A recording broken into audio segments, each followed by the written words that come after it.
and we say that we were just two blind chicks bridging the gap between disability and fashion. And Ernest actually started that podcast. Okay, so he we want to talk a little bit about how he at the time was working in the start NFT NYI space, and he really wanted to collaborate with me to make an NFT dress. Not an NFT dress, but something NFT, because he was really interested in bringing more accessibility to the NFT space.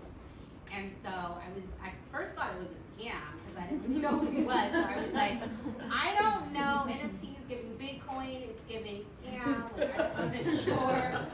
It was like, no, like I'm really serious, like right now it's very much a white boys club, and I really want to bring more diversity to the NFT space. And so I was like, okay. He's like, you think about what garment you want to make, and we'll collaborate together. And so I sat with it for a little while, and I really started to think about, like, I love bridal stuff, and I just noticed that there was just not a lot of representation of people with disabilities, as if, like, we don't fall in love, or we don't get, like, you just did not see us in print ads or any type of commercials for weddings and stuff. And so I decided that I wanted to create an NFT wedding dress.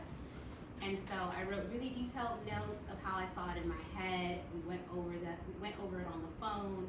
He was in Washington, I was in LA, and we just went like intricate detail by detail, and we created the Nessa dress, which then caught the attention of Meta Fashion Week. And so actually the godmother of the metaverse, Kathy Hackle, wore the dress for the Metaverse Fashion Week, and we ended up having a story in Essence, which was really cool, and it kind of just took off from there. But I noticed that, like, even though we were able to do something really cool, like, it still wasn't accessible to blind and low vision people. Like, there was no alt text. You weren't able to put alt text, and you weren't able to do like AD, like audio description for the moving objects, because NFT is obviously like a moving 3D image. And so I was like, this isn't gonna work. Like, I don't feel like this is like a good representation of who I am as an advocate and what I'm trying to do in fashion. And Ernest was like, well, let's do a physical collection. And I was like, oh, I don't know, Ernest. I don't know anything about making a physical collection for fashion. And he was like, well, we'll figure it out together. And that's when Not Your Inspiration was kind of birthed. We decided to do a 10-piece collection and really give it a try.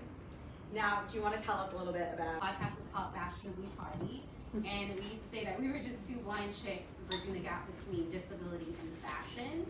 And Ernest actually heard that podcast. And so he reached out to me on LinkedIn. He, at the time, was working in the NFT space, and he really wanted to collaborate with me to make an NFT dress.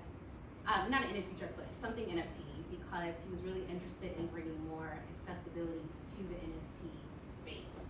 And so I first thought it was a scam because I didn't really know who he was. So I was like, I don't know, NFT is giving Bitcoin, it's giving scam, like I just wasn't sure.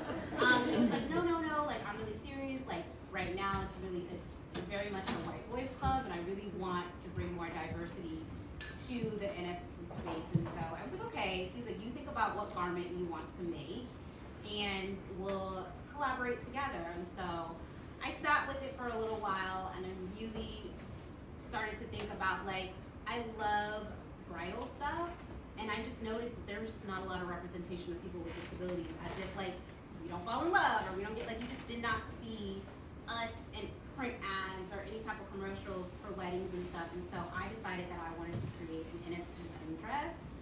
And so I wrote really detailed notes of how I saw it in my head. We went over it on the phone. He was in Washington, I was in LA, and we just went like intricate detail by detail, and we created the Nessa dress, which then caught the attention of Meta Fashion Week. And so actually the godmother of the metaverse, Kathy Hackle, wore the dress for the Metaverse Fashion Week, and we ended up having a story in Essence, which was really cool, and it kind of just took off from there. But I noticed that, like, even though we were able to do something really cool, like, it still wasn't accessible to blind and low vision people. Like, there was no alt text. You weren't able to put alt text, and you weren't able to do like AD, like audio description for the moving objects, because NFT is obviously like a moving 3D image.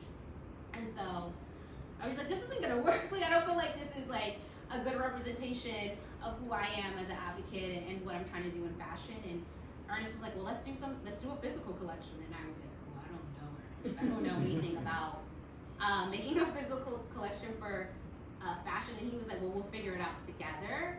And that's when Not Your Inspiration was kind of birthed. We decided to do a 10-piece collection and really give it a try.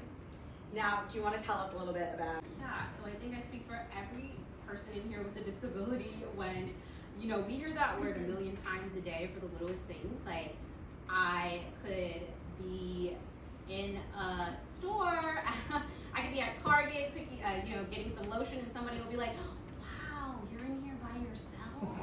You're so brave. Like, where's your parents? Like, you're here by your, like, wow, that's so incredible. I don't think I could do that. What an inspiration. And it's like, I'm doing daily life. Like, I'm getting lotion, Johnson & Johnson. It's like,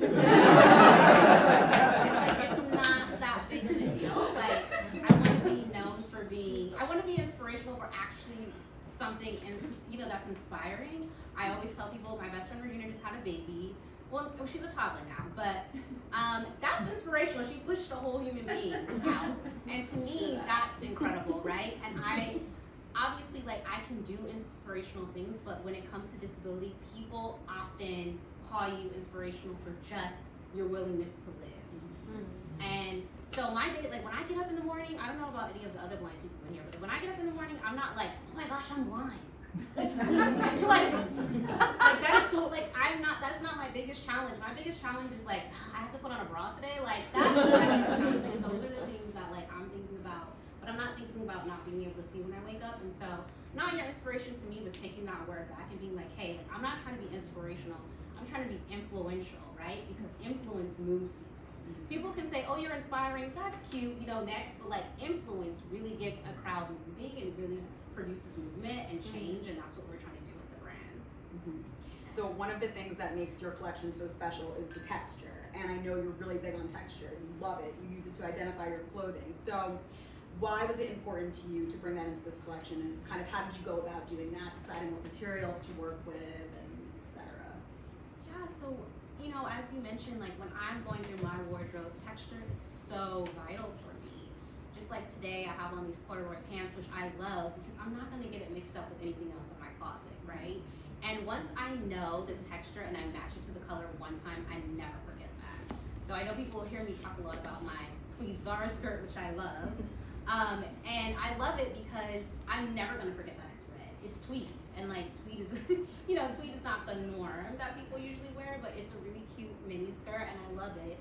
And I wanted to bring that into the collection. I wanted people to really understand that you don't actually have to see to maintain your wardrobe. And if you are blind and low vision, I wanted people to be able to go in the closet and say, hey, this is my NYI shirt, this is my NYI skirt. And that it was easily identifiable because that's the message of it, Mm-hmm. And so, when I was picking the textures, I was just like, well, what are the things that I love, right?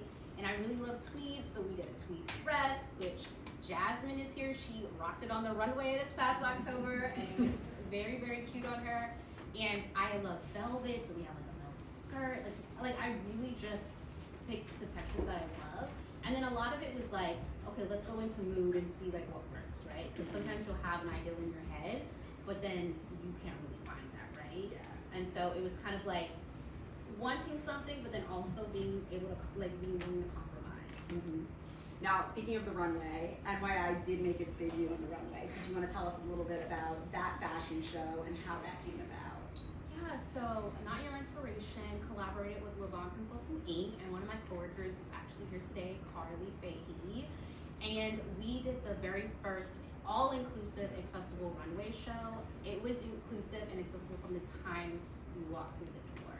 So we had masks, we required masks, and then we tested all the models to make sure that everybody was healthy.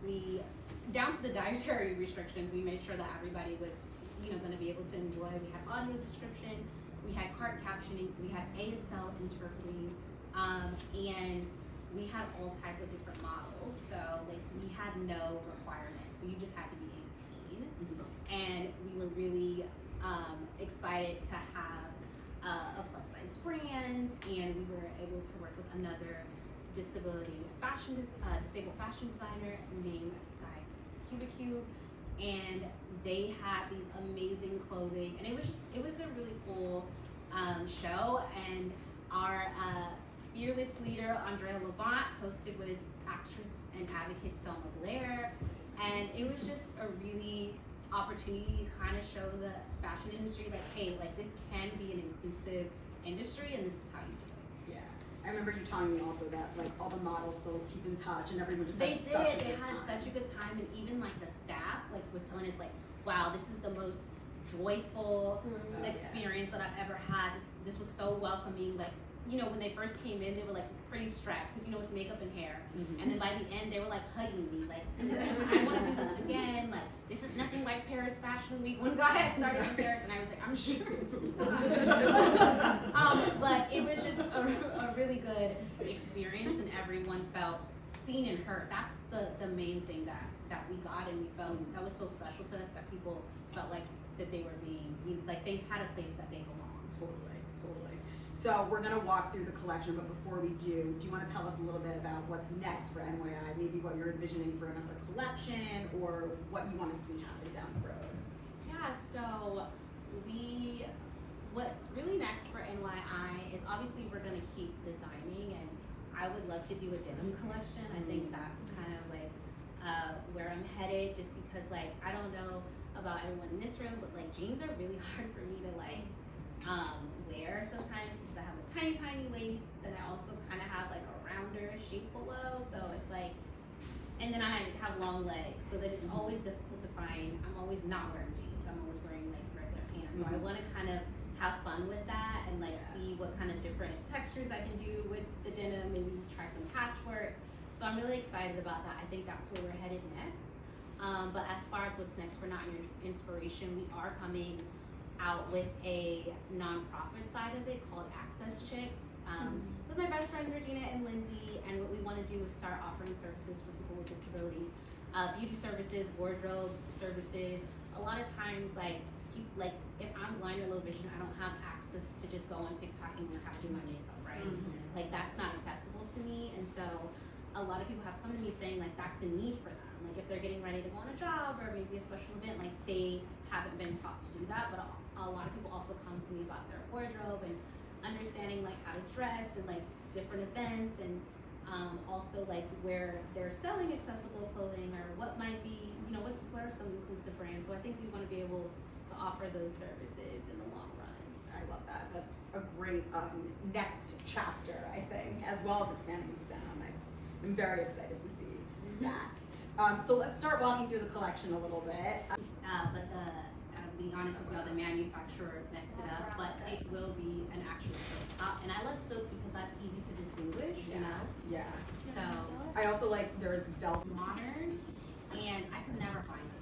I would like always, I found something really close, but it wasn't quite. And then, so when Ernest was like, oh, let's start a physical collection, that was the first thing that popped in my head. Yeah. I was like, I'm doing this design that's been stuck in my head for years. And so that's kind of how it was birthed. And, oh, and I forgot to mention it's gray, sorry y'all. But You on your next journey or your next phase? I have a good question. We're actually gonna open up discussion after questions about, you know, what are some things we all can do together to help bridge the gap between disability and fashion. So I love that you're jumping to that already. You're like, let's get to the good stuff. I have a question. I'm Pavar. Hi, Natalie. Hi, Fayla. I am wearing a gray turtleneck sweater dress with black pants and gold rimmed glasses, and I have locks today, so I did something different. As you know, I'm a big fan and a big supporter of your piece and of all your work. What was your favorite piece that you created that we are going to be touching today and seeing? I'm probably biased, but it's probably going to be Sally Rose. The outfit named after my goddaughter. I'm holding up Sally Rose. Yeah, I love that. I'm obsessed with her. She has a special place in my heart, and I hope she grows up to know that like she can do anything. Like nothing is impossible, and I want her to remember this piece of clothing forever. That like, you know, you can really start from the bottom and work your way up. And it's very sexy. It's the one piece